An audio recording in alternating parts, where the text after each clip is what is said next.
And President Trump announcing on Twitter, of course, a signed border deal with Mexico and dropping his threat to slap new tariffs on Mexico tomorrow on our southern neighbor. The deal influencing and including plans to return migrants seeking asylum to Mexico, where they will remain until their claims can be processed. Joining me right now in an exclusive interview is North Carolina Senator Tom Tillis, member of the Senate Judiciary, Armed Services, and Banking Committee. Senator, it's good to have you on the program this morning. Thanks so much for joining us. Greetings from Charlotte, Maria. And you were among those who basically embraced the idea that the president could use tariffs as a way to get Mexico to the table to help on this. Are you happy with this deal? Tell us what it means to you. Well, last week when Chuck Schumer said that it was a bluff, I said that probably a week from now he'd be eating his words, and this week he will. The president used what I think was a very important tool to convince Mexico that securing their southern border and working with us is in all of our best interests, and I'm glad to see it. We have the potential for eliminating the flow of 60,000 or more people who are coming across our border every month from places other than Mexico. So I think this is a great first step. We've got a lot more work to do, but I'm happy with the president's action and happy with the result. All at a time that things are getting worse at the southern border. Griff Jenkins, Fox News this morning reporting that as of yesterday, ICE, Immigration and Customs Enforcement, says that they have released more than 200,000 individuals claiming to be part of a family since the end of December. Experts tell me that 25% of the apprehensions are fake families.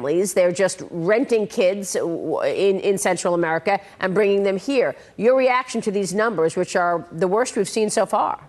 Well, it's very concerning. I mean, if we can stop the future flows, which is what this agreement with Mexico will do, now we've got to go back and figure out how to clear the backlog of, in the last year, about 850,000 people have crossed the border illegally. That is roughly the population of the city of Charlotte. And now we've got to process the asylum claims, and in many cases, because they're not going to have a valid asylum claim, we've got to get them back to their country of origin, and we've got to step up internal enforcement so that we can secure our communities and secure a number of Hispanic communities that are at risk by having these folks go into the community without any way to track them and actually putting those communities at risk. And the system is just overwhelmed. Also, ICE is telling Fox News that they are accelerating the interior enforcement operations, pointing to existing overstays by 98% of migrants who came here in 2017 from Central America.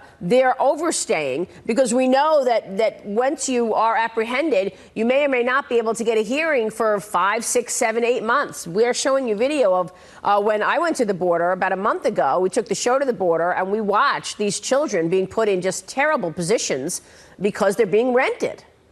Well, that's exactly right, Murray. We've seen instances, hundreds, if not thousands of instances where somebody just teams up with children. They're taking advantage of them. And sadly, many of these children and young women are being trafficked after they cross the border.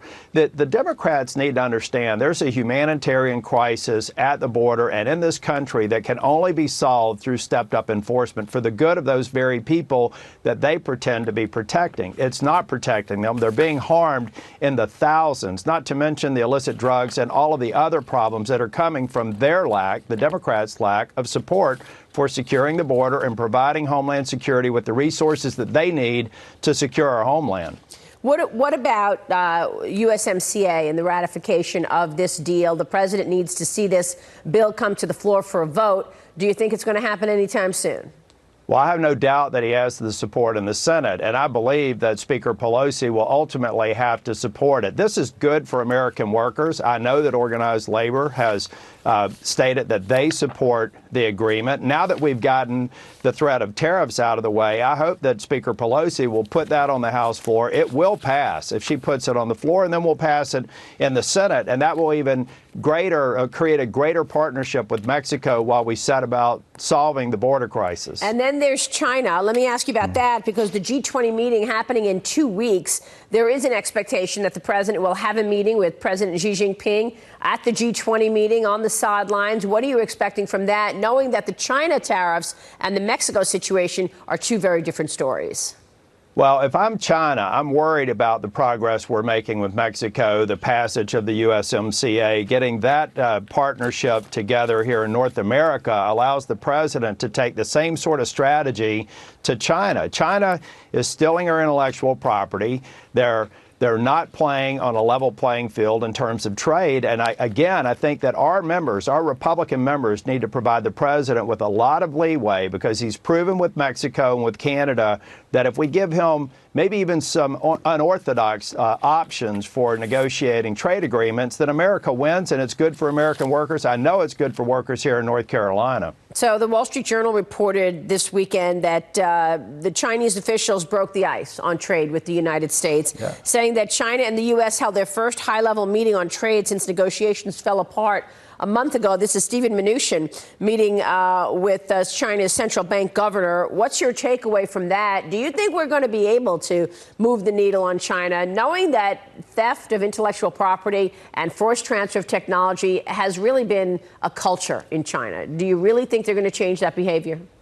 I do, Maria. I think as long as Congress makes it very clear that we're standing behind the president, we're going to do things differently. Past administrations, Democrat and Republican, have failed to actually use the capabilities, the might of the American economy to get China to play by the rules. China came close to having an agreement. They went back, talked with their leaders. They stepped away from an agreement in principle, and a lot of that had to do with enforcement. It's one thing to get an agreement. One thing I know about this president, if they cheat and if they don't live up to it, there's going to be a consequence, and that's the only thing that China responds to. China would like to wait out President Trump. He'd like to wait out this Congress. We're not going to let them do that, and that's why we've got to move quickly. This can't be a matter of years. This has to be a matter of months to get an agreement that we think is fair for American workers and workers here in North Carolina. Yeah, but China is already, escalating what has been an already spiraling issue over Huawei. The Chinese now are creating their own blacklist of unreliable foreigners, basically trying to hit back at the U.S. for banning Huawei. Well, that may work, but I doubt it. At the end of the day, they know that America's economy is vital to their continued success. And if we have to take some hits in the near term for the long-term good of the United States and the free world, I think it's something that we have to be prepared to do. It's very different. We've never had a president who's had the courage to use all the tools in his toolbox, and I think that we actually have to be there to support him. So what's most important in the next month that you're looking at from the Senate before everybody leaves for the August recess? Well, I think one is, I think my colleague Mark Meadows is going to be speaking later on the show. The American people here in North Carolina are tired of them re-prosecuting a settled matter. No collusion, no obstruction. What we're going to be talking about as we move forward to the summer session is confirming more conservative judges, trying to get our colleagues on the other side of the aisle to work on regulatory reforms that make sense. We're working with the administration. A lot of the things that we'll do will be supporting the administration as they continue a great track record on regulatory reform, taking cost out of doing the business in the United States and attracting foreign investment, which is a key driver to our GDP growth. All right, we will leave it there. Senator, it's good to have you this morning. Thanks so much. You too, Maria. Senator Tom Tillis joining us there. Still to come, Democrats